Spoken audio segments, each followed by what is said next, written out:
Hello, welcome to study circle. अगर आप jet mains या सहायक आचार्य एग्जाम की तैयारी कर रहे हैं या फिर बीपीएससी पीजीटी पॉलिटिकल साइंस की तैयारी कर रहे हैं तो ये वीडियो आपके लिए बहुत यूजफुल है। इस वीडियो में मैंने जो है कि क्लास 11th स्टैंडर्ड का चैप्टर 6 नागरिकता चैप्टर से जो भी इसके इम्पोर्टेंट पॉइंट्स है और ऑनलाइनर्स है उसका मैंने एक समरी में नोट्स तैयार किया है। तो अगर आपको ये वीडियो पसंद आता है तो इसे लाइक करें, शेयर करें और अगर आप नए हैं हमारे चैनल में तो चैनल को जरूर से जरूर सब्सक्राइब करें। हमें आपके सपोर्ट की जरूरत है। तो चलिए शुरू करते हैं नागरिकता। तो नागरिकता से अभिप्राय क्या होता है कि एक राजनीतिक समुदाय का पूर्ण और समान सदस्यता से है, जिसमें क्या होता है कोई भेदभाव नहीं होगा। राष्ट्र ने अपने सदस्यों को क्या एक सामूहिक राजनीतिक पहचान के साथ ही कुछ अधिकार भी दिए हैं और इसीलिए हम क्या है संबंध राष्ट्र के आधार पर स्वयं को भारतीय, जापानी या जर्मन कहते हैं। यानी कि किसी राष्ट्र से ही क्या होता है कि उसके सदस्यों का जो है एक राजनीतिक पहचान होता है। और अधिकार अधिकतर लोकतांत्रिक देशों में क्या होता है कि नागरिकों को अभिव्यक्ति का अधिकार, मतदान या आस्था की स्वतंत्रता, न्यूनतम मजदूरी या शिक्षा पाने का जो है अधिकार शामिल किया जाता है। किनमें? जो लोकतांत्रिक देश होते हैं उनमें। और नागरिक आज जिन अधिकारों का प्रयोग करते हैं उन्हें क्या है उन्होंने एक लंबे संघर्ष के बाद प्राप्त किया है। और ये संघर्ष की कहानी कब शुरू होती है? जब 1789 में फ्रांसीसी क्रांति शुरू होती है। फिर दक्षिण अफ्रीका में जो नेल्सन मंडेला के द्वारा अपार्थिड या फिर जो रंग भेद की नीति के खिलाफ जो संघर्ष किया गया, उसके बाद क्या है कि समान नागरिकता प्राप्त करने का जो है एक लंबा संघर्ष है और लंबा इतिहास भी है। नागरिकता में क्या है कि नागरिकों के आपसी संबंध भी शामिल है और इसमें नागरिकों के एक दूसरे के प्रति और समाज के प्रति एक निश्चित दायित्व जो है वो सम्मिलित होते हैं। नागरिकों को क्या है कि देश के सांस्कृतिक और प्राकृतिक संसाधनों का उत्तराधिकारी और न्यासी भी माना जाता है। यानी कि किसी कोई भी देश का जो नागरिक होता है वो अपने देश के क्या है सांस्कृतिक और प्राकृतिक संसाधनों का उत्तराधिकारी और न्यासी होता है। तो यहाँ पर एक इम्पोर्टेंट फैक्ट यह है कि नागरिकता से संबंधित जो प्रावधान है उसका क्या है कि संविधान के तीसरे खंड तथा संसद द्वारा तत्पश्चात पारित कानूनों से हुआ है। तो नागरिकता से संबंधित प्रावधानों का वर्णन किसमें है? संविधान के तीसरे खंड में है और संसद द्वारा उसके बाद के पारित कानूनों में हुआ है। तो हमारे संविधान में एक है कि संपूर्ण और समान सदस्यता के बारे में।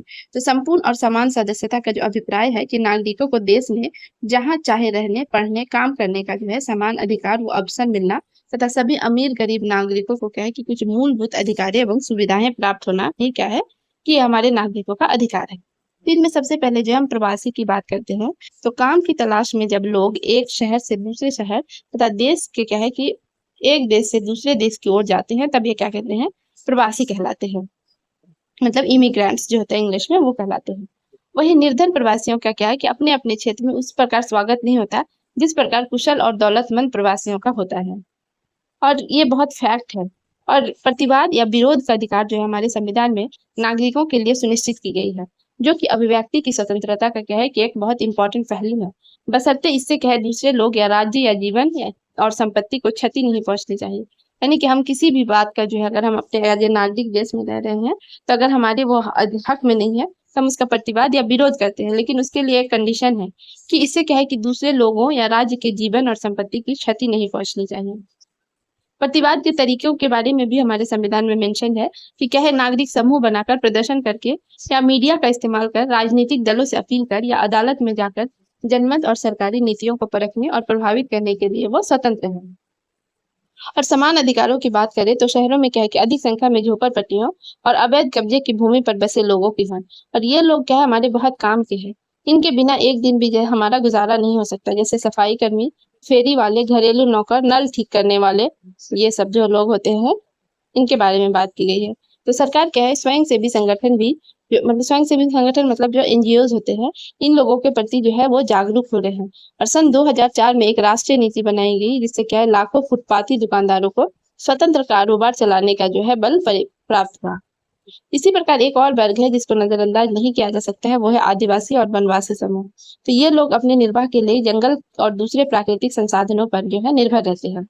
और नागरिकों के लिए समान अधिकार का अर्थ है कि नीतियां बनाते समय भिन्न भिन्न लोगों की भिन्न भिन्न जरूरतों तथा दावों का ध्यान रखना क्या है ये भी हमारे नागरिकों के अधिकार में ही आता है। राष्ट्र, नागरिक और राष्ट्र का संबंध के बारे में अगर पढ़ेंगे कि कोई नागरिक अपने राष्ट्रीय पहचान को एक राष्ट्रगान, झंडा, राष्ट्रभाषा या कुछ खास उत्सवों के आयोजन जैसे प्रतीकों द्वारा प्रकट कर सकता है। लोकतांत्रिक देश यथासंभव जो है वो समावेशी होते हैं, जो सभी नागरिकों को राष्ट्र के अंश के रूप में अपने को पहचानने की इजाजत देता है। जैसे कि फ्रांस। फ्रांस क्या है कि ये यूरोपीय मूल लोगों की ही नहीं अपितु उत्तर अफ्रीका जैसे दूसरे देशों से आए नागरिकों को भी अपने में सम्मिलित करता है, और इसे क्या कहते हैं, हम राज्यीकृत नागरिकता कहते हैं। तो राज्यीकृत नागरिकता के लिए क्या है कि आवेदकों को अनुमति देने की शर्तें प्रत्येक देश में क्या होती है, पृथक होती है। जैसे इजराइल या जर्मनी में धर्म और जातीय मूल जैसे तत्वों को प्राथमिकता दी जाती है। तो जो देश जो किसी को नागरिकता देती है तो उसमें क्या है कि हर देश का अलग अलग होता है। तो यहाँ पे एग्जाम्पल के द्वारा समझाया गया है कि इजराइल या जर्मनी में धर्म और जातीय मूल के आधार पर लोगों को है नागरिकता के लिए प्राथमिकता दी जाती है। वहीं भारतीय संविधान ने क्या है कि अनेक विविधतापूर्ण समाजों को समायोजित करने का प्रयास किया है। इसमें क्या है कि अनुसूचित जाति और अनुसूचित जनजाति जैसे अलग अलग समुदायों, महिलाओं और अंडमान निकोबार द्वीप समूह के कुछ सुदूरवर्ती समुदायों को पूर्ण तथा समान नागरिकता देने का जो है प्रयास किया है। और नागरिकता से संबंधित प्रावधानों का वर्णन संविधान के 3रे खंड तथा संसद द्वारा तत्पश्चात पारित कानूनों से हुआ। राज्यकृत नागरिकता के क्या क्या तरीके हैं? पहला तो है पंजीकरण, दूसरा है देशीकरण, तीसरा वंश परंपरा और चौथा है किसी भू क्षेत्र का राज्य क्षेत्र में मिलना। तो यह राज्यकृत नागरिकता के तरीके हैं। पहला क्या है? पंजीकरण, जिसे रजिस्ट्रेशन कहते हैं, फिर देशीकरण, फिर वंश परंपरा और किसी भू क्षेत्र का राज्य क्षेत्र में मिलना। सार्वभौमिक नागरिकता क्या है? तो हम ये मान लेते हैं कि किसी देश क्या है पूर्ण सदस्यता उन सबको उपलब्ध होनी चाहिए जो सामान्यतः क्या है उस देश के निवासी हैं, वहाँ काम करते या जो नागरिकता के लिए आवेदन करते हैं, किंतु नागरिकता देने की शर्तें जो होती है वो सभी तय करते हैं। अवांछित नागरिकता से बाहर रखने के लिए राज्य क्या है ताकत का इस्तेमाल करते हैं, परंतु फिर भी व्यापक स्तर पर लोगों का क्या है जो देशांतरण हो रहा है, यानी कि ट्रांसफर हो रहा है इधर से उधर। और इस देशांतरण में एक रीजन क्या है कि विस्थापन भी है। और विस्थापन के क्या क्या कारण हो सकते हैं? पहला तो है कि युद्ध, अकाल और फिर क्या उत्पीड़न भी हो सकते हैं कि कहीं किसी जो है किसी समूह को बहुत उत्पीड़ित किया जाता है तो वो शोषण से परेशान होकर वो क्या करता है कि उस जगह से वो विस्थापित हो जाता है। विस्थापन के कारण क्या होता है कि जो लोग जो घर नहीं लौट सकते हैं उसे क्या होता है शरणार्थी कहते हैं। तो यहाँ पे शरणार्थी का डिफिनेशन भी दिया हुआ है कि विस्थापन के कारण जो लोग ना तो घर लौट सकते हैं और ना ही कोई देश जो होता है उन्हें अपनाने को तैयार होता है, और ये क्या होता है राज्य विहीन हो जाते हैं। तो ये जब राज्य विहीन हो जाते हैं तो इसको कहते हैं कि हम लोग शरणार्थी कहलाते हैं। विश्व नागरिकता क्या है कि आज हम एक ऐसी दुनिया में रहते हैं जो आपस में क्या है कि एक दूसरे से जुड़ा हुआ है। किससे किन जो से जुड़ा है? जो संचार के साधन है, टेलीविजन या इंटरनेट ने हमारे संसार को क्या है समझने के ढंग में जो है भारी परिवर्तन किया है। और एशिया की सुनामी या बड़ी आपदाओं के पीड़ितों की सहायता के लिए विश्व के सभी भागों से जो उमड़ा भावोद्गार है और विश्व समाज की उभार की ओर इशारा करता है। इसी को विश्व नागरिकता कहा जाता है और ये क्या है विश्व ग्राम व्यवस्था का आधार भी है। तो विश्व नागरिकता से क्या लाभ है? विश्व नागरिकता से लाभ है कि इससे क्या है इससे क्या है राष्ट्रीय सीमाओं के दोनों तरफ उन समस्याओं का समाधान करना सरल होगा जिसमें क्या है कि बहुत देशों की सरकारों और लोगों की संयुक्त कार्यवाही जरूरी होती है। इससे प्रवासी या राज्य विहीन लोगों की समस्या का जो है सर्वमान्य निपटान करना आसान हो सकता है। तो इस चैप्टर में एक इम्पॉर्टेंट कॉलम दिया हुआ है और ये जो है मार्टिन लूथर किंग के बारे में है। तो इसको हम लोग पढ़ते हैं कि 1950 का दशक जो है वो संयुक्त राज्य अमेरिका के अनेक दक्षिणी राज्यों में काली और गोरी आबादी के बीच बरकरार विषमताओं के खिलाफ नागरिक अधिकार आंदोलन के उभार का साक्ष्य है। और इस तरह की विषमताएं इन राज्यों द्वारा पृथक्करण कानून के नाम से चर्चित ऐसे कानूनों के जरिए जो है वो पोषित होती थी। तो कानून का नाम क्या था कि पृथक्करण कानून। और जिससे क्या है कालो लोगों को क्या है कि अनेक नागरिक और राजनीतिक अधिकारों से क्या है वंचित किया जाता था। उन कानून ने विभिन्न नागरिक सुविधाओं जैसे रेल, बस, रंगशाला, आवास, होटल, रेस्टोरेंट आदि में गोरे और काले लोगों के लिए जो है अलग अलग स्थान निर्धारित कर देते थे। और इन कानूनों के कारण काले और गोरे बच्चों के स्कूल भी क्या थे कि वो अलग अलग थे।